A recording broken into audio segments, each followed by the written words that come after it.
Welcome to this week's Making Sense of It All with Jesse Stakes. This week, we're talking about coaching and having a blueprint for what you do. In this case, we're talking about the golf swing. But I don't know of any activity or endeavor that I have ever undertaken that doesn't turn out better, or I don't reach my destination faster when I have a map or a set of instructions on how to get there. If I mess up or I take a wrong turn, it becomes that compass that helps me get back on track. My guest this week is the Director of Instruction at TopGolf in Jacksonville, Florida, Wes Altice. Each and every day, Wes helps people build a sound, repetitive golf swing so that they can play their best game and have more fun doing it. And yes, you heard me right. He gets to do this all in the friendly confines of TopGolf. Whether it's an individual lesson or a corporate event, Wes does it all. But don't take my word for it. Enjoy my conversation with Wes Altice. Let's jump into it.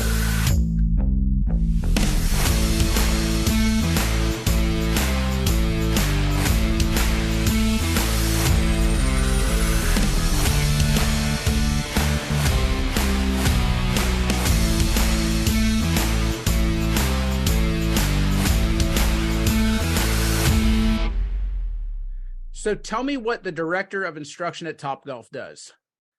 So basically, I'm in charge of the golf coaching program, teaching lessons, going out on events that are within the venue. They'll hire me on to give tips or run tournaments for their group. You know, we got a decent sized corporation in here in Jacksonville, so they'll like buy out a floor, and I'll be on the floor giving tips to all their clients and employees. So that's kind of my big role. Run junior academies during the spring and summertime. So basically, if it comes to golf instruction, I'm the guy. Nice. So you actually allow people to have more fun when they're at TopGolf, which is almost sounds like a dream job. Yeah, I mean, not a lot of complaints here, that's for sure. I get to teach, and they're wanting to come in and see me, so that's always a bonus. Very cool. We'll circle back to what you do now, but I always feel like I can't do justice to what you do now without talking about your past and talking about how you got there. Has golf always been a part of your life, or is it something that you took up later? Yeah, I was a 6-year-old when I was introduced to the game by my mom and dad. I grew up in Wisconsin till the age of 10, so they were members at a club, and they'd go out and leave me behind and with a babysitter or whatnot, and they'd come home always happy and excited. I'm like, wait a minute, why are they leaving, come back like they're happy? I'm like, what's going on here? So finally, like, I want to go too. And then one thing led to another.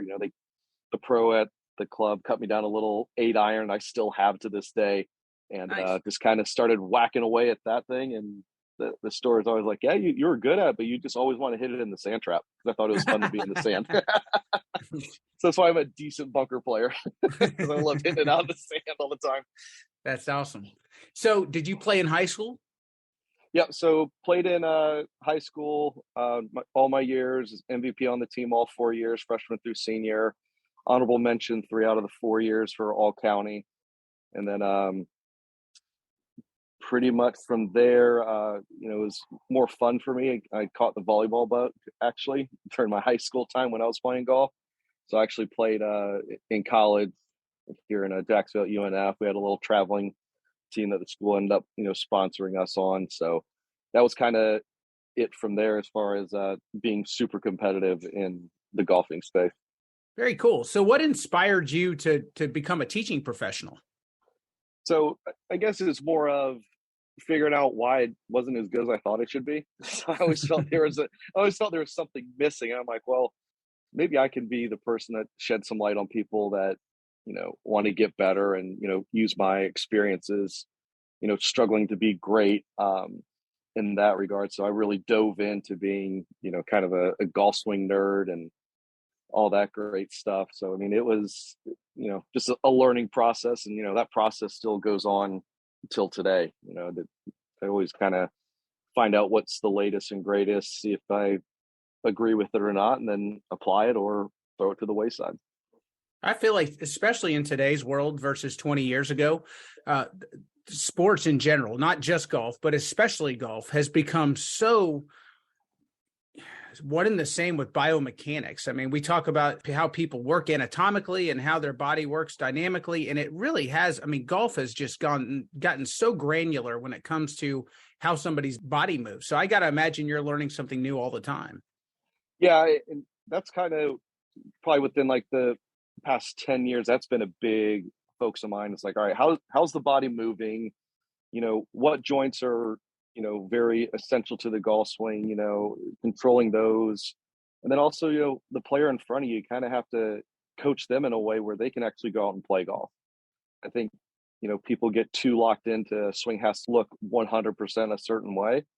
And, if someone has a lot of time and to have that, nice little symmetrical looking swing that looks pretty like an Adam Scott or a Max Homa, yeah, sure, you can do it. But if your body can't do a lot of it, and you see a lot of, with seniors, they just kind of start losing the mobility. And, we have to kind of figure out like, all right, what's going to work for them so they can enjoy the game and hit the ball more consistently to their liking. Right. I try to figure out what my excuse is. I'm not a senior yet, but my body still doesn't move the way I want it to. It's called life, my friend. It's just life. So how long have you been a teaching professional now? So I'm going on, it's getting close to 20 years now. It's scary to say when I look back on it. Yeah, it's been just under 20 years. Probably really just full-time involved with it. I'd probably say about 12 to 14 years I've been really, really into the coaching and teaching part of the game. Very cool. I know you're an excellent player yourself. Anytime during that period, you ever have any designs on making a go of it yourself as an actual playing professional? No, they're too good. They're these guys, and even the guys that aren't on the TV, they're so good, and it's actually kind of scary how good they are. And it's like, man, why aren't you making it? And sometimes it just comes down to one good round, and it gets them into, they Monday qualify, and all of a sudden they make a tour event, and then they just start gaining status, or they just hit a hot streak and be able to get their tour status. So the game of golf, as far as the upper echelon, man, it is super competitive, and these guys are so good, like scary good. I don't think people realize what talent is until they see professional athletes. Doesn't matter what the sport is, if it's baseball, basketball, football, or golf. When you talk about like you said, the upper echelon of the sport, people are unbelievably talented, and they work unbelievably hard as well. Yeah, I think a lot of it, people don't see the work that, a professional athlete, being golf, basketball, whatever, even the off season, how hard these guys are actually working. And it's just not, the technical stuff. These guys are diving into the mental stuff, and the physical fitness is, look at these guys on tour. You don't see a lot of guys like you used to see in the 80s and 90s. These guys look like athletes. They're sure tall, slender. They can move. They're they're flat out athletes playing golf. Oh, no doubt. I think Dustin Johnson, when it's been a long time now, but the guy could dunk a basketball. He was an accomplished basketball player. He just chose golf. Yeah, there you go. You see a lot of that on the tour now. No doubt. So I want to, kind of turn it back to teaching. The last few years have really been different for everybody, but COVID really brought about a tremendous boom in the game of golf. Have you seen a lot more people that have come into the game since COVID as far as desiring to learn and get better at the game? Yeah, for sure.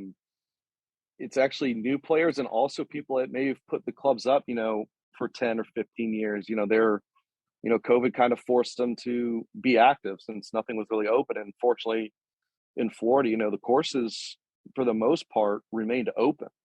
So people were like, well, I got to go out and do something. I'm going crazy in the house. Sure. So they started playing more, and then, the request for lessons, because people are like, whoops, I've lost a little something in the past 10 years with, family and work life. So, coming in, just get reintroduced to the game. Also, the club manufacturers kind of hit a little bit of boom, because those 10 to 15-year-old clubs, they don't quite perform the same as the stuff today. That's for sure. So club sales kind of boosted a little bit, but well, and if you're not going out industry. If you're not going out to dinner, and if you're not going out to theme parks and things like that, you got to spend your money on something, right? Yeah, and why not some golf stuff, especially when no one can really say anything about it. No doubt. We've kind of come out of COVID, I think, nationwide. Has the golf industry seen those? Have they seen those people stay in the game and stay connected? Or is it kind of now that things are open, have people filtered back out to the things they did before? I think we're kind of in like a plateau right now. I think there's, obviously a lot of people join the game. Of course, a few fall off. But overall, I think, the industry as a whole is seeing an uptick, and we're kind of in the plateau. I think it's, industry professionals right now. How do we keep all the people that decided to come back? But I think you're starting to see more. I mean, golf courses, I think you and I agree. I mean, tee sheets are packed if you're in Sure. Florida. I mean, it's tough to get times, week in advance. You really have to, you know, get on the horn quick to really get a time you want, in the morning time and whatnot. And yeah, I think we need to figure out how do we keep all these people engaged and want to keep playing.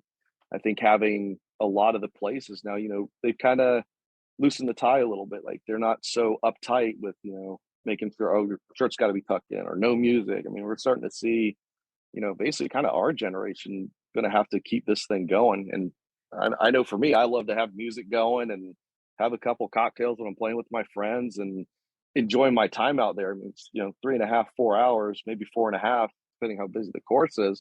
I mean, why do you not want to have a good time while you're out there? No And doubt. everyone's good time is going to be a little bit different, but I think you're seeing the clubs, hey, we need to cater to the people that are looking this as, a fun leisure activity instead of something super serious and, almost too proper in a way. Right. Well, but I think everybody can agree, even if somebody says, well, I'm just going out to have fun with my buddies. Well, golf is a heck of a lot more fun when you're playing better and when you're shooting a lower score. I mean, everyone wants to, whether they're competitive or not, people want to beat their buddies. They don't want to just play with them.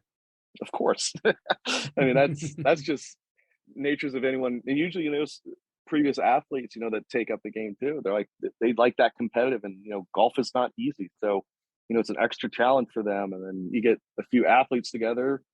What's going to happen? Competition arises. So, Right. but yeah, being able to play well. I mean, you still want to enjoy your time. If you're, you know, hitting behind the ball every time you take a swing, that's just not fun. No matter the kind of music or how many drinks you've had. So along just kind of sticking with that, you have several core principles that you believe in as an instructor, things that you feel are musts that people have to do. Can you tell our audience what those are? Yeah, and this goes back to kind of my exposure to Andy Plummer and Stack and Tilt. There's a big three fundamentals that we want to make sure all players possess. One, it's controlling what we call the low point, or where the club's hitting the ground at. The best players in the world are very accurate, hitting the ball first, and then the turf afterwards, within a half an inch, which is at that swing speed is just so impressive. Next one is being able to hit the ball far enough for the, your skill level and, your strength. And that might be just introducing them to, hey, maybe you need to play a set of tees up, stop trying to play the tips, and you can only carry your driver 190 yards. And then the final one is have a consistent curve. Trying to control the amount of curve is also the kind of the last fundamental we look for. And usually cleaning up the low point in the first one starts to improve that as well. You believe in Stack and Tilt, you believe in what those guys teach. And I think that sometimes in the, as far as when people don't understand something, or when people have a lack of information about something, it leads to speculation, or it leads to, a fear of it sometimes as far as a system. Can you kind of talk to the audience a little bit about what Stack and Tilt truly is and why you believe in it? Yeah. So I think the misconception, people look at it as a methodology, and it's further from that. Like you said it perfectly. It's a system for playing golf based on the three dimensions of the swing. So essentially what we're looking at are the three fundamentals I just talked to you about, but Right. it's basically having like a flow chart on someone's error. So if someone is always hitting behind it, thinning it, I can go through kind of my mental checklist. I'm like, all right, is this person doing, making sure their weight's far enough forward at impact? Is their trail wrists, bent back and not, kicking outwards, making the club too long too soon? They're hitting behind it. Sometimes they're just swinging too far, into out. So it's always just kind of going through those checklists. I'm like, all right, well, this person doesn't get their weight far enough. So then you can branch off of that and be like, all right, I've got these 5 or 6 drills I can use And it may not be the first one I give, it might be the third one, or it might be the fourth one. Like, you never know which one's going to stick and relate to the player. So it's always having that, plan A, plan B, plan C. It's just like, analogy I always love to use: the quarterback, gets the play call, but they always have two or three options. They got their audible. Right. So when they step up to the line, defense, going to basically cover that play they got, they can check out of it. And that's the way I like to look at, Stack and Tilt. It's my playbook for teaching golf. And, that's why I love it. Unfortunately, you say those words and people automatically flash back to the Golf Digest article that was written with those pictures of Aaron Baddeley doing all the stuff that, basically are drills in a way, because it's just overdone stuff. And they just caught on to it. And the way I kind of went down the way to Stack and Tilt, because at first I was TPI certified, and I felt there was something still missing a little bit. And so for my audience, what does TPI mean? So it's the Titleist Performance Institute. They're very big on, body swing connection. Like, what can your body do? And then kind of build a swing out of that. But I just felt, for me, I needed more. I needed more. Okay. I didn't know at the time the geometry and all that kind of stuff, but I was like, there's something missing as far as me actually building the swing out, instead of just understanding, hey, they can't do a certain motion. And sometimes it just comes down to the person of, they don't know how to do the move. So that's why they're limited in maybe, how much they can externally rotate their trail arm. Something they just don't know what to do. So they've never felt it before. They don't know how to go about it. So that's where, for me, Stack and Tilt kind of, push my teaching up several notches. I mean, a lot of notches. I really give a lot of credit to, to Andy, for kind of being a great mentor and friend as far as, answering all my questions and being so generous with his time.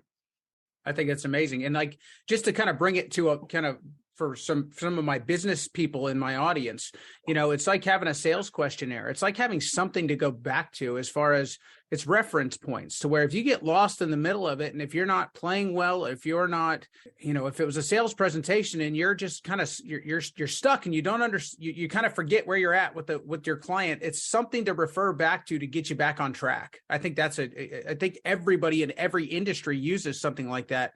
So I think for you to be able to give a blueprint and to give your clients or your students a reference point, I think it's tremendous. I think it's incredibly valuable. Yeah, I mean, that's perfectly said. I mean, because I was always, before Stack, like, it was kind of searching, like, oh, let me try this, but I didn't really have a reason why I wanted to try this with some students. Now it's, I feel like I have a lot more answers, especially if, they ask the question, why am I even bothering doing this? Like, well, you can go through the list through them. And I think that's super valuable for any coach to have, is be able to have the answers as detailed or as simple as it needs to be. And you can explain things on a, very simple level, the more you understand the complexity of it. We've talked off camera about this. You're a psychology major. So you went to school to help people. And I think psychology plays an enormous role in how we as players come into the game of golf. Yeah, I think, that background, kind of opened my eyes more to, there's different ways people are going to end up learning. Sometimes people are struggling because there's other things in their life going on, so sometimes just being, so my more longer term clients, if they're having a bad spell, I don't have a problem if I have a good report. I'm like, is, everything good at work, that kind of stuff. Like, well, we're going through a merger or something. And it's like, okay, well, maybe that has a little something to do with it, because I see you on video and, there's really nothing super wrong. I think you're just a little distracted. And sometimes that unlocks something like, oh, okay, maybe golf needs to be more of my outlet instead of me wanting to carry it on. It gives me my time out for an hour when they're in a lesson with me. So understanding it's just not mechanics, mentally they could be going through some stuff that is affecting their game.